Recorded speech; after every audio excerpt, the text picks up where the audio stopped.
I think when I was in the 8th grade, that's when I got hip to the Mexican Mafia through my dad and his associates. Then they took me to a dope fiend house, and they said that we're going to test you. And they just said, kill him. When we hold him, he's going to slam, let him go slam. He's going to sit down on the chair. And when you see us get on the side of him and hold his arms, he's not going to suspect you're just a little kid.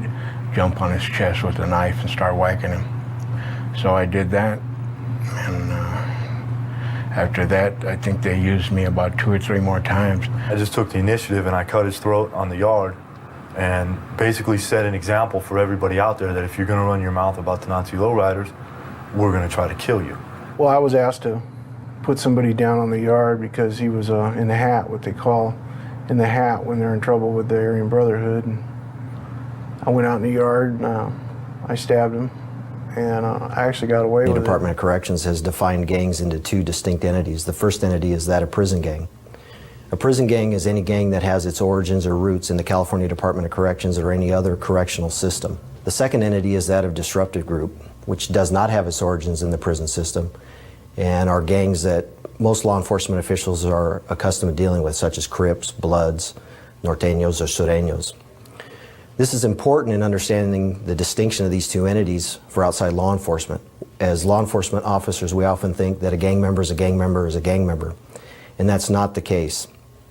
In dealing with a disruptive group gang member, he has some loyalties to the gang itself, but oftentimes is not willing to die or sacrifice himself or his family for that gang or that organization. Conversely, a prison gang member is willing to give his life, is willing to sacrifice his family and everything he has and owns for the purpose of that gang or organization. In the state of California, probably the most well-recognized and most powerful prison gang is known as the Mexican Mafia, or La M. The Mexican Mafia formed in Dual Vocational Institute, or DVI, probably around 1957, 1958, for the purpose of protecting Southern Hispanics from other racial entities.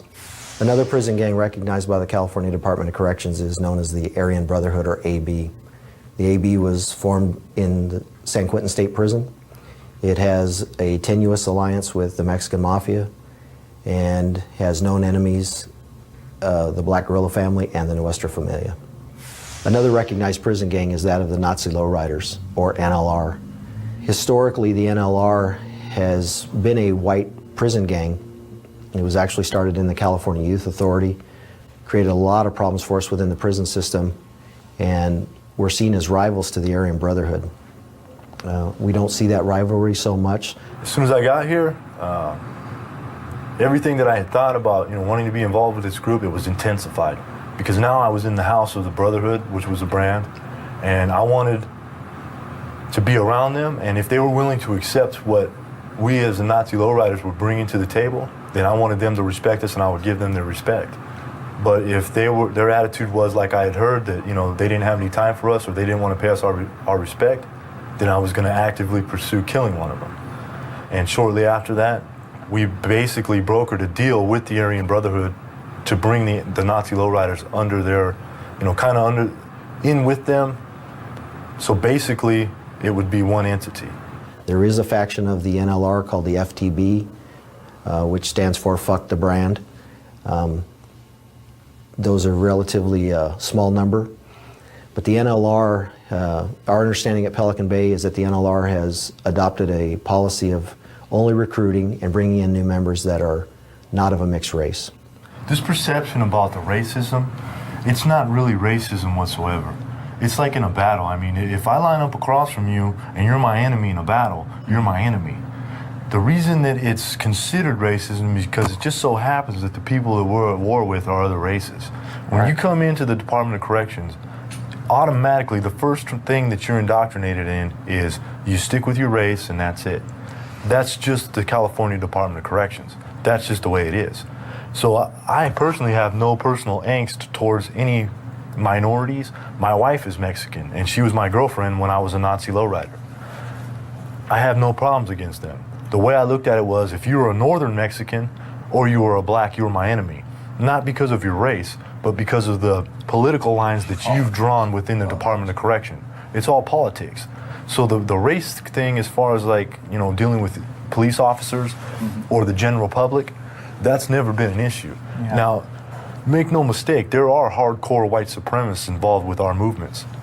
There are guys that would like to do away with having members of our groups that are of mixed race, because there are Nazi lowriders that are Mexican and white. I think there's even one that's like Filipino and white.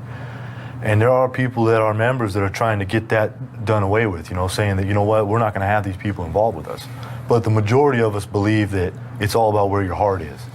The Nuestra Familia has as enemies the Mexican Mafia and the Aryan Brotherhood, and has an alliance with the Black Guerrilla family to conduct its business. The Nuestra Raza, or Northern Structure, is also a prison gang. The Nuestra Raza could be akin to a AAA farm team for the Nuestra Familia. It has all the same belief systems, ideologies, and it's from the Nuestra Raza, or Northern Structure, that the NF recruits its new members. Another organization recognized as a prison gang is that of the Black Guerrilla family. It's comprised entirely of black inmates. A lot of people believe that the Black Guerrilla family has died out, that it took upon itself a political agenda in the 60s and early 70s, and a lot of people believe that that's died out.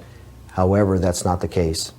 The Black Guerrilla family is still operating, still recruiting, and in many ways is way ahead of the curve in regards to the other prison gangs, in that it's morphed, changing its name, changing some of its methodologies in order to avoid detection by law enforcement.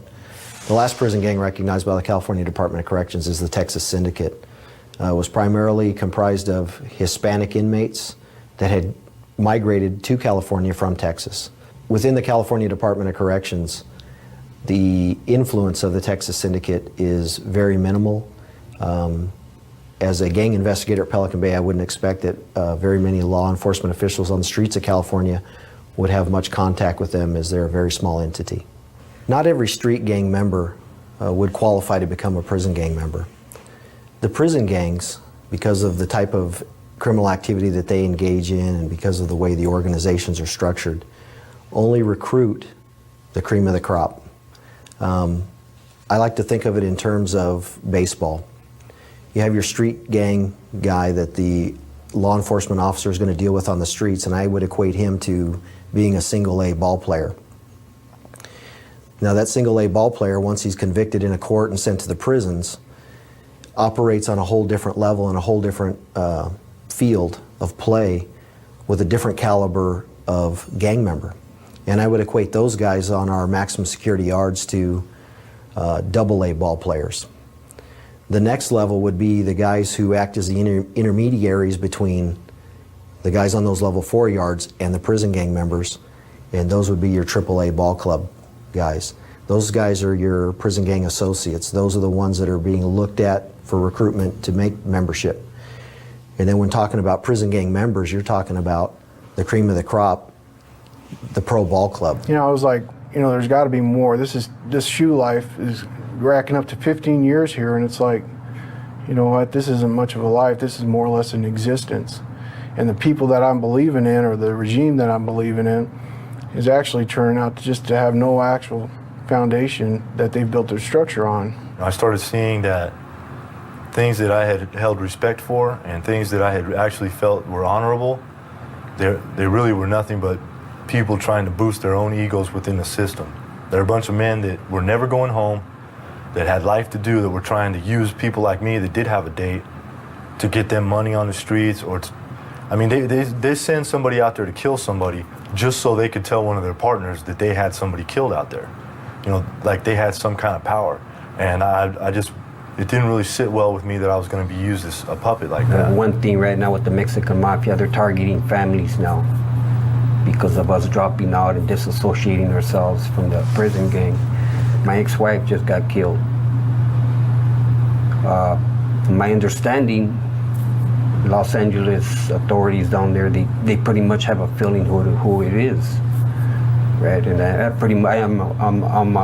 I know the individual myself, and I'm pretty much assuming that he did commit the crime. But and you think you know the particular motive Or Yes. the reason why he did? Oh yeah, definitely, because he was my Sally, and he was my foot soldier.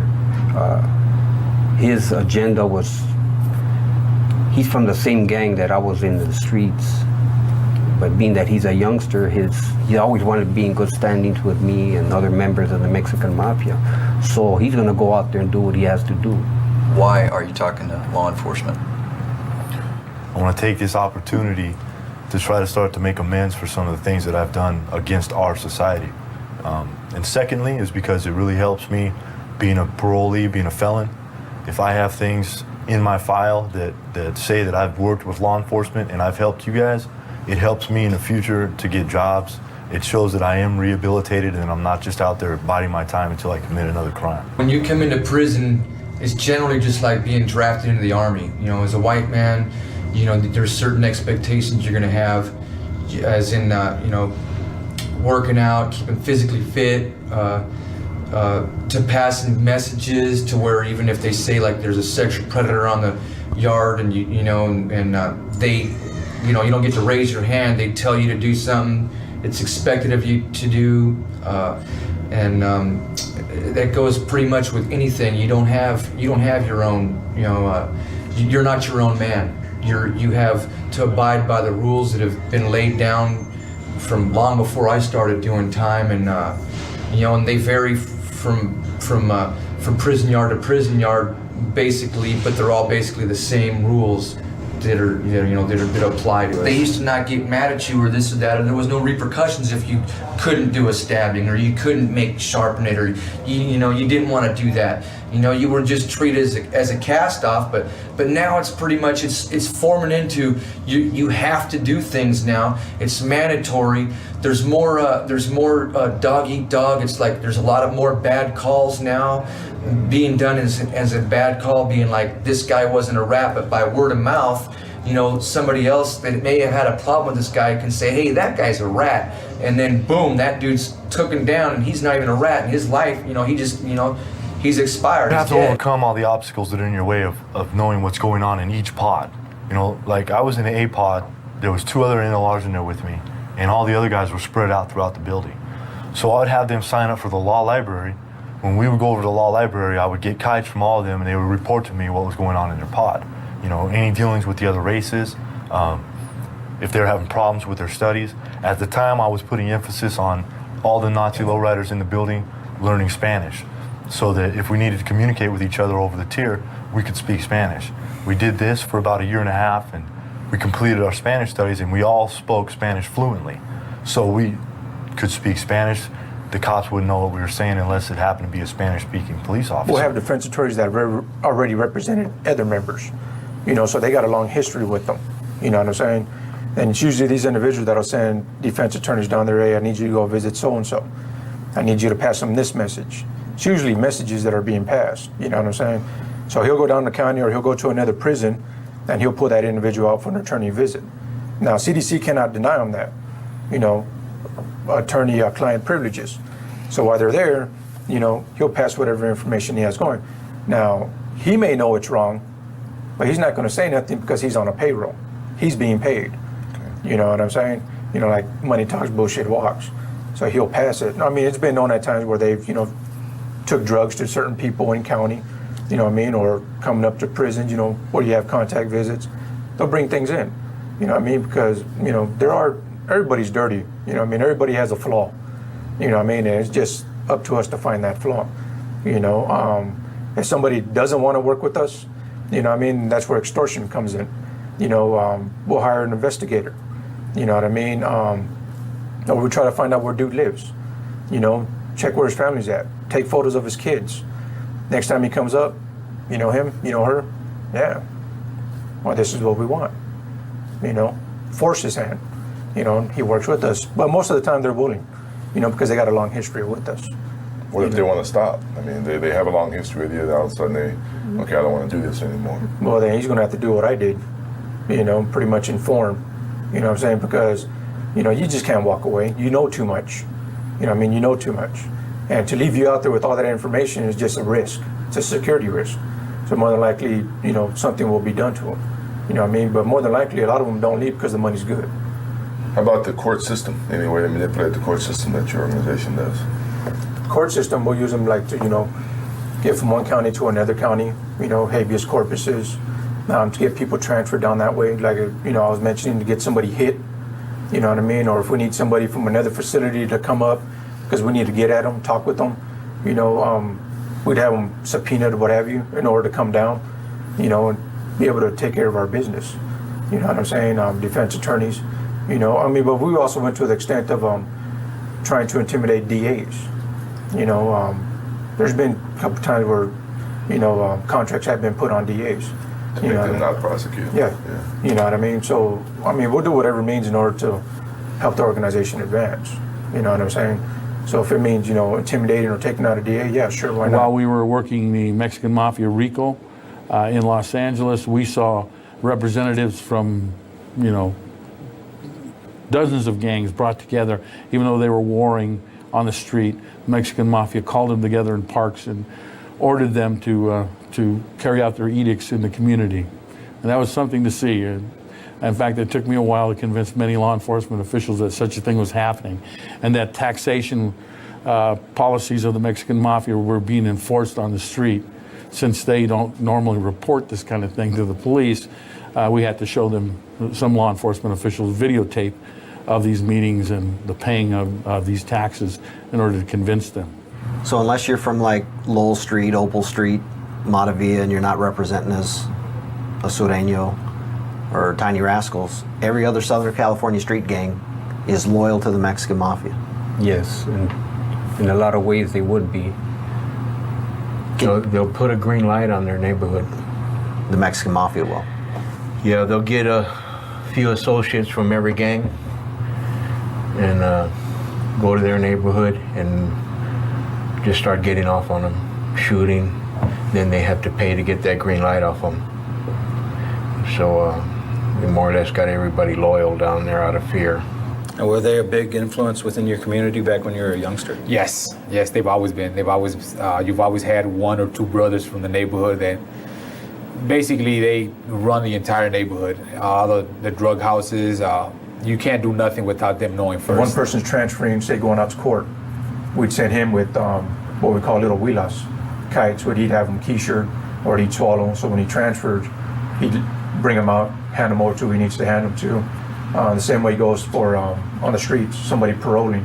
We'd send him with the whole roster of who needs to get hit, guidelines, what needs to be done, and he'd carry out those messages. To allow a gang member like such our organization to run something, that's the biggest thing you could do wrong.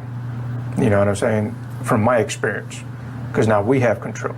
We're going to say whether you're going to have a good day or not. Not you. You know what I mean?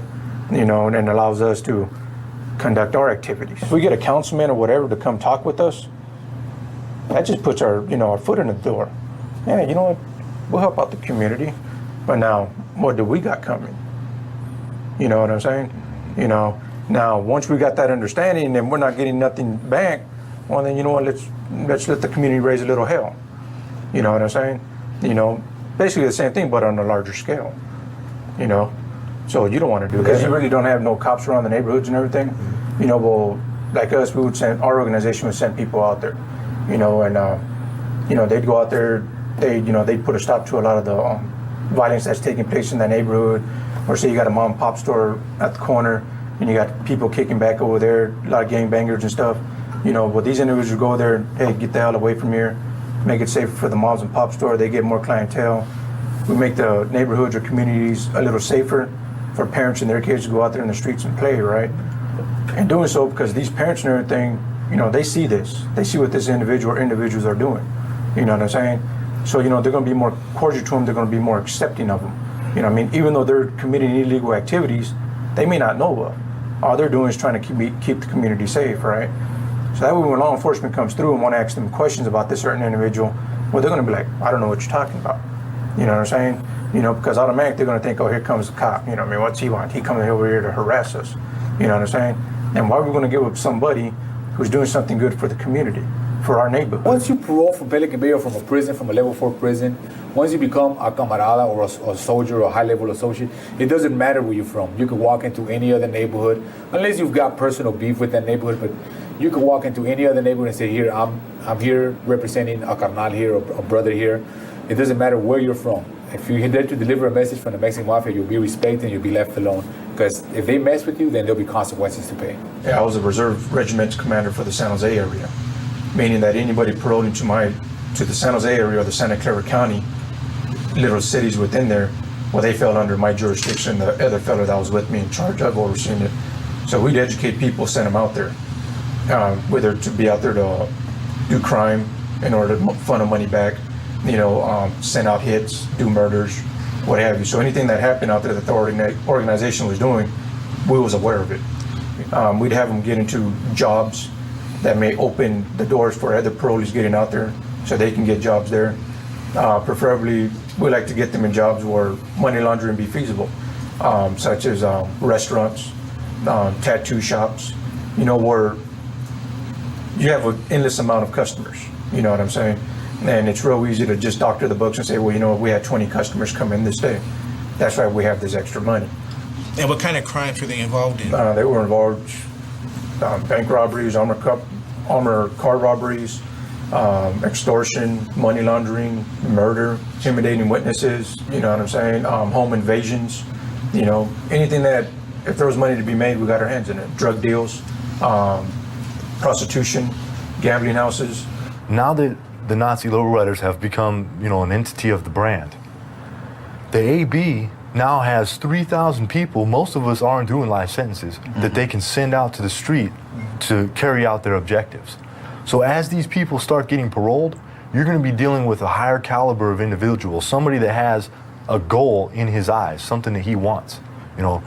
When I was ready to parole, 6 months before I decided to drop out, I was dead set on going out to the public and just wreaking havoc. I mean, doing everything I had to do to make money, to institute a powerful regime in my neighborhood, and to let people know that the Nazi lowriders were going to be a force in California.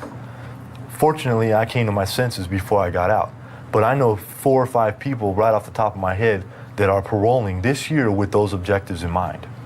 And it's given you something new to deal with out there. I mean, it's not just an NLR member getting out now that doesn't have any objectives, because before we got involved with the brand, we didn't really send people out there, hey, go do this or go do that. It was just like, hey man, you get out, have fun. They go out there, shoot some dope, have party, have some fun, get busted for something petty, and come back to prison. Now, these NLR members are going to be held accountable for their actions when they parole. They can't just parole anymore, go out there and shoot dope and get with some broads and then come back and be comfortable, because they're going to get killed, they're going to get hit. You can have a camarada do a hit for you. Like, let's say somebody wants somebody killed in the streets. You can have a guy paroling from Pelican Bay for $5,000. You can have this camarada kill him, and the money goes straight to the brother. It doesn't even go to the guy doing a hit. I've seen that happen a lot. So murder for hire. Murder for hire happens all the time. Extortion, even dope trafficking, selling weapons. It's common practice all the time. They run together. They run together in prison. And let's say if some guys parole and Mexican Mafia members parole or Aryan Brotherhood members parole, and they get together out there and conduct business. It's not uncommon at all. You'd have to exercise at least anywhere from 2 to 3 hours. You know what I mean? Both physically and mentally. When that exercise, what are you doing? Even though they took the weights, we still improvised by using magazines or what have you to make weight bags. Using each other, bench each other. In a prison setting, it's a hostile setting. You know what I mean? So you always got to be prepared for the unexpected when you least expect it. So, you got to stay in shape for that. Because if you're not in shape, you're going to get your ass whipped, or even worse, killed. Me and the 2 other gentlemen that were leading the exercises would be up at 4:45. We would start our workout routine and be working out from about 5:15 in the morning until 11 o'clock. By the time we finished, we would eat our breakfast and then we'd study for the rest of the day. And all this was down, it was written in a book. I had an actual book of the rules of my building. And people that couldn't follow the rules, or they couldn't deal with the routine, or they couldn't get up on time. If you were 1 minute late for getting up, you would have to have a penalty for it. We educate ourselves on our culture, which would be Mexican history, Aztec history. How many of you, or people that are watching this video, have ever heard of Karl von Clausewitz? Probably none of you have even heard who he is. he basically revolutionized modern Western warfare. And what he did was he took a philosophy of war that was taking every aspect of warfare into account, planning for every little bit that would come up, considering how you're going to receive your information, the friction of your troops en route to their enemy, everything that you can come up with.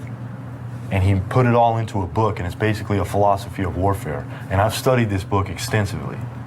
We also had to learn like rules and regulations of the organization and lower gangs that we had in the households, and learn how to make weapons, do essays in order to better understand our principles and our objectives, in order to instill that into people's minds, so that way when they become participants within it, they're more loyal to it, they're more dedicated to doing it. Did you utilize your training from the Marine Corps throughout your gang career? Yes, I did. Did you use your military training to teach? Yes, I did. Prospective gang members? I started that when I was just in the regular gang. The philosophy of the Marine Corps, did you Semper Fidelis and stuff like that? Yes. You blended over into the gangs? It was as well? basically like a gun-home mentality. Okay. You know, there's some people back there who know how to box. So if they were in the cells together, they teach each other how to box. You know, if somebody knew any type of martial arts or stuff, you know, they would teach their own people how to do martial arts. You know, so these are things that people carry out there to the streets. You guys watch Cops, the show Cops, and look for weaknesses either in policy, procedure, so that you can break it down and use it to your advantage at a later time when you were in the organization? Those at times, yeah. We'd observe it, and, we'd say, hey, the way he cuffed him up or the way he took him down or whatever, you could have done this, or he could have done that. You know what I'm saying? Or like the way me and him were discussing one time, such as getting rid of dope, out of a car. You know what I'm saying? You make certain turns so you can throw it a certain way and you'd be out of you guys' view. You know what I mean? Certain things, how you guys would handcuff people, watch how cops come up close on people, how they would approach a car, because a lot of them would just go up there just like nothing, hey, roll down your window, you know what I'm saying? Not really knowing that, hey, dude may be up to something, he just may put a bullet in them, you know what I'm saying? Bam, you know what I mean? Or we also focus like, when you guys stop, okay, he's gonna come out and they're gonna take off, you know what I'm saying? That's your time to take off, So yeah, we look at certain things, you know what I mean? Because you guys have unlike us, you guys have policies and procedures that you guys got to follow. We don't got to follow those rules. You know what I'm saying? So we look for those weaknesses within your guys' procedures. Do you guys go as far as doing certain things, like maybe reaching your hand out through a food port to see how the cop's going to react? Maybe setting the cop up, doing certain movements, quick movements to see if the cop even reacts? Yes. I mean, you guys go that far? Right. To just see how we're going to react, if Test we his react? reaction. Because all our tactics are built upon your reaction. We do things to provoke a reaction from you guys and study it. Did you ever practice in the cell if you were handcuffed? Yes. Kicking, jumping through the handcuffs? Yes. And how often would you practice that kind of stuff? 2 to 3 hours a day. Coleman, could you demonstrate how you would defeat a handcuffing procedure by a law enforcement official? Yes. Okay, so if you had your hands up here, right, and you brought one hand down here, and you try to get this one, just like that, before he commits. Before he commits to grabbing your other hand, Exactly. The minute he has this one. Mm-hmm. What could a law enforcement official do to defeat what you would intend to do to him? I would have him lay down on the ground and cuff him. If you're doing a felony stop, put the guy on the ground and cuff him up. Cuff him up. Is there anything else? I mean, have him lay down on the ground, put your knee in his back, so that way he couldn't maneuver out of anything. Have his hands above his head, bring him back, cuff him up like you normally do. Because it's hard to move when you're just laid out flat, especially with the weight of a person on your back. But don't dig the knee in there. No. What about balance? I mean, like if they had you spread your legs a little further than what you had there, you're still able to. Yeah. You had your hands up there. I brought one, brought her down. Same thing. Still managed. And if he tries to compensate, like say be kind of standoffish, all I have to do is extend with a fist a hammer fist.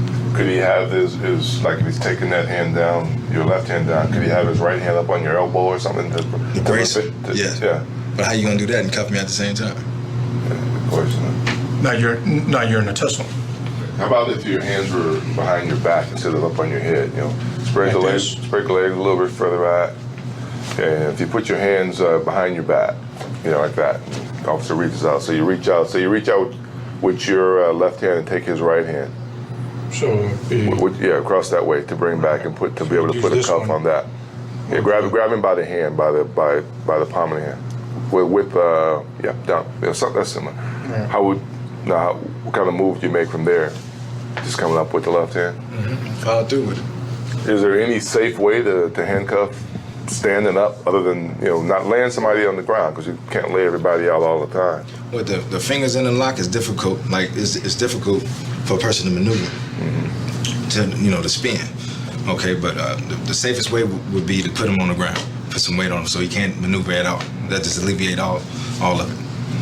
So if you had your fingers in a lock, say like you had them interlocked behind your hand, if you were to grab your fingers and hold your fingers, if it's going to go to cuffing at some point, it's got to unlock. Right, then it's an opportunity. But while the fingers are interlocked and he has a good grip on the fingers, is it more difficult to move and try anything that way? Have him interlock his fingers? Yeah, okay, do it that way. Grab the fingers there. Put one hand across and hold the fingers down. Like that? Yeah, say you just go into search. That's the best thing you can do. That's the best way to do it right there. Officer puts handcuffs on you. Is that officer safe at that point? Not all the time, because we train to kick, groin area, legs, learn what angles to kick, because the easiest way to break a joint is to go this way, cross it. So like if I'm cuffed up and let's say the sergeant, I'll just tell extracting the sergeant right there, I might just kick downward in that angle and break his leg, just like that. Could you demonstrate what you would do if an officer was to strike you with a baton, if you were in a combative position? If he was to strike me, you come this way. That's right. What I would do, I would go in close, because the full blunt of the blow, the power is at the end of the extension. So I would block it close, go for leverage, hit it down, spin it down, like that. So those are the kind of things that you're practicing day in and day out in your cell, and you're training other, anything else that you worked on, practice? Could you also pull them in? Yeah, some kind of things you do. Well, other things that we practice is like person stabbing an officer. Okay, like say you have your vest on, there's soft spots on the vest. So we go for armpits. Here, here, and here. Now the idea is, even if you don't have a vest, sometimes the knife gets stuck or whatever. You got these inmate manufactured weapons, sometimes they ain't strong or durable as we expect them to be. So what we do is, any knife, go straight in. When you go straight in, pull straight out, go straight in, push them off balance, hit them again, straight out, hitting soft target, like that. So, like that. In the organization that you come from, the BGF, they have a reputation for studying anatomy. Yes. What areas on the body are you looking to strike if you're going to strike an officer? Well, you have your bladder, you have your diaphragm, you have your lungs, you have your heart. You have up here some arterial arteries up in here behind your clavicle, and then you have your jugular. Then you have your temples. Then you have the back of it's part of your brain stem in the back of the head. Those would be places I would put a knife. And those are things that you studied in the cell. You got anatomy books, looked at them, practice on them. Drew a picture on the wall and practice. For hours at a time. Until I got it right. If you're not going to follow the rules that are set by the academy and what they teach you in the academy, you could pay for it with your life. I mean, here's an example. When I was up here in Oregon, I did something down in Southern California and I had to go on the run. So I came up here to Oregon and I started committing robberies and burglaries. These people have so many guns in their houses up here that it's just crazy. You know, I had an apartment that was full of semi-automatic rifles, handguns. It was just full of them. Well, me and my girlfriend at the time, we had a little dispute. Somebody called the police. So automatically I assumed that the police were showing up because I had been doing these robberies and these burglaries.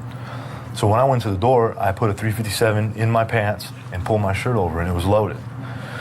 So they pull me out to the front yard and they're talking to me, and the whole time that I'm talking to them, I got this gun right in my waistband, and I'm thinking, you know what? I could just take these dudes out right now. There were a couple of older guys, you know, they were kind of like hillbillies, and they were paying no attention to what was going on. Then they started asking me questions about me having a dispute with my girlfriend. I realized that they weren't there to bust me for the burglaries or anything like that, so I kind of let my guard down. They thought I had been hitting on my old lady because her sister had called the police because we were wrestling, and it was nothing. So I cleared it up, and I was getting ready to go when a detective shows up. They put me in cuffs, and they take me down to the station. They didn't search me. I was sitting down at the station, cuffed up, sitting in a chair for about 4 hours. Finally, once I figured out that they were going to end up letting me go, I told one of the cops, hey man, why don't you just go ahead and grab this right here? And he lifted up my shirt, and I had the gun right there. I mean, it was totally up to me what I did with that gun. I chose not to use it. But when they saw, I mean, I could see the expression in their face. It was just, they were sick. I carried a knife in my ass for 6 months so that the first chance I got, I could stab somebody, okay? That's how serious I took what I was doing. And even if that's just what he's saying is a 2% factor, in reality, this might be the 2% factor you'll be confronted with. When we stab somebody in here, we're doing it with somebody pointing a rifle at us. You know, it's every time I've stabbed somebody in prison, it's been right under a gun tower with a guy holding a Mini 14, knowing damn well when I went to go stab the guy that dude up there was going to try to shoot me. You know, it's like you become, and once you start dealing with those situations, dealing with a cop, I mean, the difference between us and your average criminal is they don't have that edge. They don't have the ability to pull the trigger. They don't have the ability to act aggressively on a spur's moment. Just the thought arrives and you act on it. We don't teach these guys in here to take you for granted as police officers. No, definitely not. And your academy shouldn't be teaching them to take us for granted because, like he's saying, you know, these people are coming out here, they're playing for keeps, just like you're playing for keeps so you can go home every night. You know, one of the main things, like I said, we're involved in bank robberies and so forth. Well, we'll do a 30, 60-day observation out there on a certain area that we want to hit. And now with cops, every so often they'll pass by a certain bank. You know what I'm saying? And we know this because of past experiences. So we keep track, okay, when the cops come around, okay, where they go to have their lunch break. Because usually you guys have a certain place where you guys go eat. You know what I'm saying? Okay, that's where they're at. You know what I mean? Okay, they should be coming by any moment. So we keep track of that as well. So that whenever the bank robbery has to go down, okay, this is how much time we have before they come cruising by. You know what I'm saying? So we keep track of all that. You know, observation is one of our main keys. One time we had an officer that was harassing some apartment complexes that I took care of business in when I was involved in selling drugs and stuff. And he was like real aggressive, you know, the kind of dude, hands-on, beat you up kind of dude. And what we call an oppressive pig, you know. But so what winds up happening, he kept on coming in, checking this one vacant apartment. That was his excuse to come fuck with everybody, come mess with everybody. So one day, me and a friend of mine, we went inside the apartment and waited for him to come because we knew he would come. And I had a fully automatic, a MAC-10, and my friend had a Tech-9. And the idea was, being that he had a partner, was he's gonna come check the door. My friend busts on him through the door, and I would shoot at his partner through the window because the design of the apartment is the way it was. We'd have had him pinned down. Just so happens they were called to another call or something. He didn't come down the terrace, and he went on about his business. He made it. He escaped. But that's what I was saying. We knew by his routine he would use that to come fuck with somebody, and we waited for him. But also studying the way that they operate in tactical moves. When they do a prison hit, they rehearse it. You know, there's often a person that's a lookout. There's a person who's going to actually make the hit. There's a backup unit. There's a person who creates a diversion. There's people who deliver the weapons. There's people who take the weapons out of view. There's an armor, you know, and tacticians who plan these moves. So the more familiar you are with that kind of a situation, the more it's going to help you. Not just in the environment of custody, but when you go to the street. A 211 team is made up just like a prison hit team. And a joint force task force of this county, that county, this city, CDC, FBI, goes out to take these gang members down in these neighborhoods, and when they file their reports, one guy might not black it out, this guy might put this guy puts that guy puts this. So now all these gang members in the shoe have all the identities of your undercover narc cars, detective cars, your beeper numbers, your names, what car you drove at the time of the incident, because one faction don't know what the other faction is doing when they file their reports. So all that information is passed down to the Board of Prison Terms, and they got to supply the prisoner with a copy of his violation report from all these agencies. You know what I mean? Your badge numbers too are all in Your there. badge numbers on all our reports. I mean, when you put your badge number on it, that's basically like putting your ID card on it. Because, I mean, we under the premise of something else, we can call the police station and we can decide that we want to file a report against you or a complaint. And then once we file this false complaint, we use your badge number, we file the complaint, and from there we can find out what doors we need to open to find out more information about you. So when you think you got a beat on this guy, he knows you're following him. He knows what you're driving. That's a cop right there. So he's going to take you off on a little trip, you know what I mean? Stop here, stop there, contact this dude. You never know what's going to happen. You know what I mean? He might take you down an alley, and when you drive through the alley, there's dudes standing right there with semi-automatic rifles and just blast you. And he just keeps driving. You're going to hit a garage, you're dead. You know what I mean? The organization's taking a different approach, and we're not allowing members now to get any tattoos, especially where they're visible. Don't dress up all bagged up. If you have to wear some tight jeans, wear some tight jeans. Look like your average Joe out there. Get yourself a job, go to school. If you're working during the day, then you're committing crime at night. If you're working at night, then you're going to be committing crimes in the day. But basically what we try to do now is have them change their appearance, have them change the way they talk, because if you notice, there's a difference. If you get a gang member from the streets and you get someone out the shoe, you're going to see their vocabulary is a lot different. One's going to sound more educated than the other. Now, if you can go out there with his appearance altered, looking different, blending in with people, but as well as his dialogue, his conversation, well then more than likely people ain't going to really focus on him because he's blending in with society. If he walks up to me and he has an air of confidence, I don't care how he looks, I'm going to deal with him accordingly. I'm going to know that this dude, maybe he's not in the greatest shape, but he's got that air of confidence about him. He's looking at me in my eyes when he's talking to me. He's not, trying to be overly friendly, so I'm going to deal with it. Number two, I'm going to look at his physical shape, the shape he's in physically. Is he dumpy? Does he look soft? Does he look like he stays in shape? Because if he takes care of his body, chances are he takes care of his mind as well. They go hand in hand. And if he's taking care of those things, he's going to be difficult for me to deal with. And then beyond that, I'm just going to have to pick and choose, I'm going to look at possibly the fact of, how old does he look? Does he look like he's been on the force for a long time? And also the factor of being male or female is going to come into play too. How so? Because, this sounds really vicious right here, man, but maybe it's just me, but ain't no woman going to whoop me. That's the bottom line. And that's it. And if I see a female officer, I'm going to feel more confident having to deal with her than I would with a man. But when they go out of their way to make you feel uncomfortable and little knee in the head or something, then you want to just turn around and start getting off. Target you as a person instead of just doing their job. Right. I think a lot of officers basically that sometimes they'll let the job get to their head.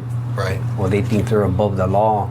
But if you pull me out of a car and want to gaffle me up and grab my nuts and just, pretty much put me out there on the highway to be looked at, I'm going to get angry, and what do you mean though when you get, I'm going to get angry? Well, because I going to do something then, or? Well, hey, and it wouldn't matter if it's male or female because, there's a common sense of respect there for who I am and who you are, and I feel you violated that by confronting me with no reason, Maybe you have profiling issues or whatever, and you want to jack me up without giving me what I feel is my due respect. Yeah, it's going to get confrontational. An officer on the streets could know this individual from being a street gang member and know that, hey, the guy's not really on the ball. He's just a flunky. He's out here slinging crack. he goes to prison, ends up under the umbrage of this organization, comes back out a year and a half later, and now that officer is dealing with somebody completely different. The officer may not know that, but in reality, he's dealing with a completely different person, having been educated by your organization. Oh yeah, mandatory. Because one thing about our organization, our thing is education. You know what I mean? And we're going to educate them. A lot of things, like I said, art of war, art of leadership, concepts, Mexican, Aztec history, business.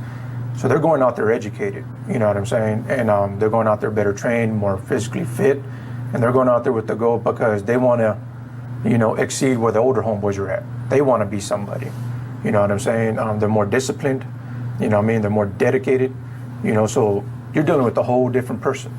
He's a walking weapon for us, whether it be mentally or physically. We look at gangbangers, like I said before, wandering clouds of shit.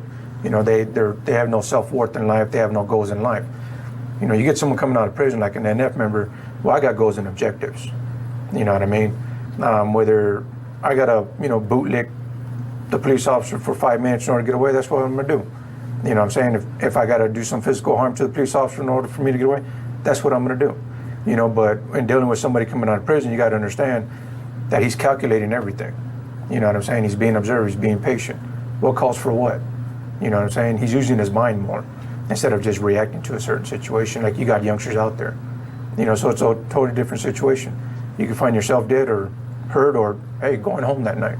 And a law enforcement official on the street needs to understand many of these guys have been hit with impact rounds 4, 5, 6 times. They've been sprayed with pepper spray. They've walked through CN and CS in order to complete their mission. They're not just going to quit because you're telling them to do so or because you've deployed some munition or tool to get them to stop. If I was on a mission and you caught me on the way to do it, I would definitely be looking to take your life. And it would be a quick thing. And it wouldn't be about the assessments that I would make of you. Either way, they aren't going to impede me from doing what I have to do. They're just going to help me in judging how I'm going to carry it out. Because if I think that I can just really overpower you physically, I might try to do it quietly. But if I think that I would have problems, then I'm just going to shoot you. And that's basically what it means. It doesn't mean it's going to happen or it's not going to happen. It's just how it's going to happen. Personally, my plan had always been really simple. If someone pulled me over during the commission of a crime or after having just committed a crime, I would just wait for him to come to my window, and as soon as he stuck his head in there, I would shoot him. And that's pretty cut and dry. I wouldn't shoot him from a distance. I would not want to get into a shootout with him because I'm scared of guns. I don't like bullets coming at me. If I shoot somebody, I don't want them to be shooting back at me. So I want to basically catch them when they're slipping. If they're in the process of committing a crime, and they know they're going to get busted, well, most of the time they'll wait because in prison as well as in the streets, patience is a virtue. So what we do, we always look for that weakness that a police officer commits. One thing that we always found out that a lot of police officers like putting their heads down when they like to write, or they like to get too little close, not really pay attention to the individual, because a lot of police officers, they want to exert their authority. They think just because they're in blue or they have a badge, I'm the man here, I'm more superior than you, he ain't gonna do nothing to me. I'm badass. But they fail to realize that a lot of individuals coming out now, well, they're gonna take these opportunities. They catch you looking down while you're writing, you're up too close, whatever, they're gonna take one. They're gonna try to take you, in order to get out of there. And 9 times out of 10, if there's more than one person in that car going to do a target, you're washed up. You better get back up before you even approach that. I don't know what you're because if I'm with him, I already know what he's going to do. He's got 2 strikes. He ain't going back to prison. And we ain't leaving our partner behind. We take into consideration the fact that when you make initial contact with us, it's going to be a one-on-one situation, and we're going to have the advantage because we know what you're bringing when you're walking up to us. You're bringing your gun, you're bringing your radio. And if you're alone, if you don't have a partner, that's all you're bringing. You have no idea what I have waiting for you in my car, in my waistband. You're basically walking up onto the situation cold. And at that moment in time, I have an advantage over you. This is something that we talked about a lot. And that's where the aggressiveness comes into play. if I take aggressive steps then, when I have the advantage, chances are I'm going to win. If I wait until you have a chance to make your call and backup arrives, I'm going to get caught because there's no way I can deal with the whole police force. Put it this way, it's either your life or the law enforcement's life. So if he's coming in between your mission or your objective, even if he's just pulling you over and you haven't completed your task yet, you're gonna come back here and you're gonna have reprisals against you. And if you can't clean that up some way, then it's your life in danger. And that's the way people look at it. So of course their objective is gonna be, whether they're pulled over, it's gonna be, if they got a gun, they're gonna use it, because otherwise it's their life that's in danger coming back here without completing their mission. While you were at Pelican Bay, you were involved with Raul Leon? Amongst other Mexican Mafia members, yeah. Mainly him, because he's from my neighborhood. Can you detail the elaborate escape plot and how it was going to impact local law enforcement in Crescent City? We were going to get these guys that were getting ready to parole to come back up here and break some of us out. It was being financed by a guy named Bat Marquez. He was involved with the Arellano cartel. I'm sure you guys are all familiar with him. He was going to supply the money, the weapons, and the safe route out down to Mexico. We did I myself did 3 dry runs. I ingested some crystal meth while I was in the SHU and complained of chest pains.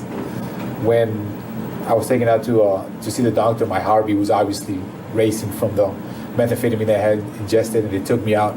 My mission was to count how many guards were with me, how many guns I counted, literal guns, how many guns they were carrying, the route that we took. And it was scarily simple the way this was done. I counted at most 3 guards with me and 4 guns. So there was a person on the outside coming up to visit that did his dry runs from his end. Yes. That was going to facilitate the gang members when they actually came up. Yes. They just scope out how the hospital was, possible getaway routes, all that. You guys were going to be waiting at Sutter Coast where the ambulance showed up. You know it's a CDC transport because you have a CDC car behind them. As soon as the CDC staff gets out, they were supposed to kill all the COs that were escorting them, kill everybody around, put him in a van and drive him out. From San Diego to Crescent City, had they been stopped, they would have shot. They would have shot. They were shot instantly. They were shot immediately. You had a running gun battle with those officers. Because they know once you accept a mission like that, you don't want to sit in the county jail in LA or wherever you got stopped and writing a letter to Pelican Bay and say, oops, we're sorry, we got pulled over. Because then these guys would be in the hat. And in the hat, they would get killed. They would be marked for assault. And some of those guys have paroled from Pelican Bay that you're aware of? Yes, 3 that I know of right now. This plan is still, to your knowledge? Hey, nothing's changed. Nothing's changed. You guys have done a pretty good job at isolating this guy and cutting off some of his communication. But as far as I know, the last time I was at the Bay, the last thing we heard, this plan was still in motion. This plan was still, as of right now, is still in motion. Pomona? Right. Pomona, that, in my opinion, it was a big mistake. Look at what happened. Look at what happened. They just went into the neighborhood and started picking everybody up. I can tell you, if I was back at Pelican Bay, still active, a lot of brothers would be very, very upset at what took place. And unless it was a specific hit, which I don't think it was, they would be very upset because they just went in and raided all their houses. They lost all that money. They lost all those soldiers in the streets because this one youngster got crazy and went and killed a cop. I wouldn't be surprised if this youngster gets stabbed in the institution pretty soon. Why? Because he brought all this heat upon all these guys because he went out there and got crazy and shot a cop for no reason, for no apparent reason. What about the situation in Oceanside where the word was out that the mafia sanctioned assaults on police officers? Oh, I've been a part of that too. I mean, like I said, it happens. It happens when you feel like, and I don't want to use the word justified because it's never justified to go out and assault anybody, especially cops. But when the Mexican Mafia feels that an example needs to be set, that you just cannot allow these cops to just go around pushing you around or shooting one of your own, yeah, they do sanction hits against cops, but you'll know when it's a sanction hit by the Mexican Mafia, by who does it, by the way it's carried out. You'll know when it's Mexican Mafia hit. But it does happen. It does happen. They tend to stay away from it, but when they feel that they need to do it, they've got no problem sanctioning hits against cops. It just happened in San Diego. So the one in National City, those orders came out of Pelican Bay? Oh, it came directly out of Pelican Bay. Yeah, it was a youngster, a young kid. He got shot by a National City police officer, and they felt that it was wrong. So they put out a green light on National City cops. Say we want a cop dead by anybody, any cop. And then they sent out word out there, say they started shooting cops. Yeah, that came out straight out of Pelican. Do gang members in Pelican Bay SHU or in general, do you guys work or practice at sizing people up? Oh yeah, it's Do you size them up physically? Do you size them up mentally? you size them up every which way, you know, physically, mentally. You try to break them down. You try to break them, even though it's a person who might not even think, you know, that would do something for you. I mean, what is it? It's a 115. That's nothing compared to the outcome if you do get to crack one and you know, get the correctional officer or the free staff working for you. You know, so you know, what do you have to lose? You have nothing to lose. How many times do you recall getting subpoenaed out to court for the sole purpose of conducting Mexican Mafia business? Numerous of times. I've subpoenaed people. You've had people subpoenaed so that they would show up at a specific location so you guys could conduct? Yeah, well, I had them subpoenaed from Pelican Bay here to go down to Sacramento when we were fighting our case. And you would get so many members and members from the AB, a few blacks, and maybe one victim that we're going to go after. And you'd subpoena the victim as well? Yeah. If he wasn't already where you were at? Yeah. Los Angeles was always one of the spots, Hot spots for that we used to get conducting subpoenaed it. down there, go down there for specific reasons to conduct Mexican Mafia activity. And so that's part of your networking tool. Yes.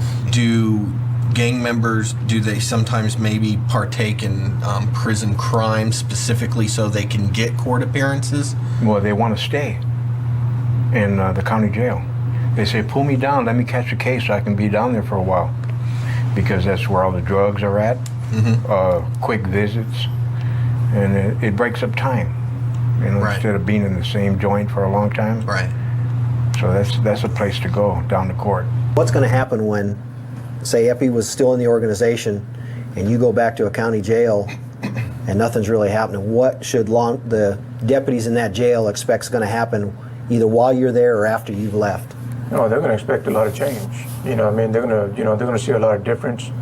You know, you're going to see people, educating, exercising. You know, things are going to be more quiet. But now, just because we're cool and everything doesn't mean that we're not doing what we have to.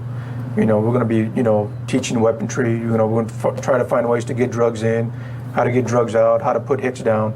You know, and this is what's going to take place. You know, but we train our people to stay away from the light of you guys.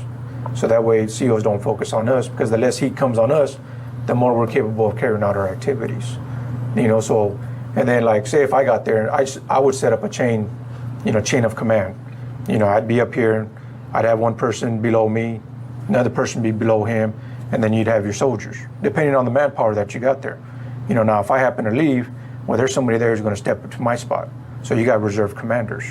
You know, so that way the unity and the activities going on there stays intact. You know, so that way when these individuals happen to come up to prison, they pretty much know what to expect when they come up here. You know, because they've already been they've had a taste for it.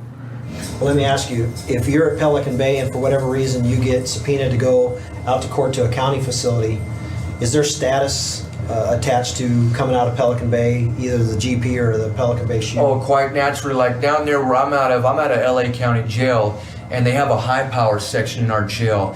And when I went back out to court, there was Nazi lowriders, and then say if a Aryan Brotherhood member comes down out to court, whichever white man has the tier tender job at the time, which is, he gets 3 hours out in the tier to use the phone and all that stuff, just to sweep and clean for 5 minutes, but he gets that phone for 3 hours and run the tier and do what he wants. That status is automatically his. Plus, he kicks up automatically the keys per se to the house. You know what I'm saying? It's like, he's the management, the landlord. The police are not the landlord. The dictator is the Aryan Brotherhood or the Nazi lowriders or whoever is sanctioned by the brand or one of those prison gangs to, you know, sanction who runs the house if one of them aren't there, and that's who you have to adhere to. You don't listen to the police. You guys have been patted down probably thousands of times since you've been in custody. How often in all those times has a police officer, correctional officer, really checked in and around your groin to see if you've concealing something? Shit, I've had him raise it and didn't even notice. It was always something right there. Like out here on the main line, what some of us would do we tied something on the penis itself. You know what I'm saying? Because knowing that the cop's not going to touch you. Yeah, they ain't going to just grab you. So it'd be right there. I mean, they would hit the underside of it. Like when they come up, they hit the underside. All right, no problem. You know, but there's a lot of times too, like you guys don't run, you guys just hand up people's cracks. You know what I mean? So there are times that we just chick a piece, meaning that we have the piece just between our butt cheeks and we'll just keep it secured there. Because we're like this, you can secure something, have your legs open and won't fall out. And all you guys are doing just this. It could just be in between the cheeks, or it could be, you know, tied onto the penis. The Mexican Mafia today is in the position that the Sicilian Mafia would have been in 1920 in New York or 1930 in Chicago. Many people look at them as being thugs, but these thugs are becoming more and more sophisticated, and eventually their sophistication level will reach the point that they'll be the mafia of Los Angeles. Instead of the 5 families, you might have the 5 gangs, controlled each by a charismatic leader of the Mexican Mafia, if we came to that. And the whole idea is that we are going to be proactive, which we always talk about in law enforcement, we sometimes don't do, and stop that from happening before we become, you know, like New York or like Chicago.